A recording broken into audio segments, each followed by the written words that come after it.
Magandang buhay mga kaaraw. Anyway, gumagawa ako ng aming merienda. Ang aking ginawa ay yung kamuting kahoy. Nilagyan ko ng asukal, gatas at kaunting arena. Ito ang meriendahin namin mamaya habang kami ay nanonood ng TV. Ayan. Masarap pala ito. Yung kamuting kahoy or balinghoy kung tawagin sa amin, ito yung ginawa ko. Yan.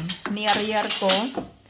Nilagyan ko ng asukal, vanilya, arena, gatas.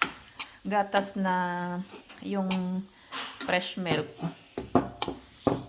Madami din pala yun.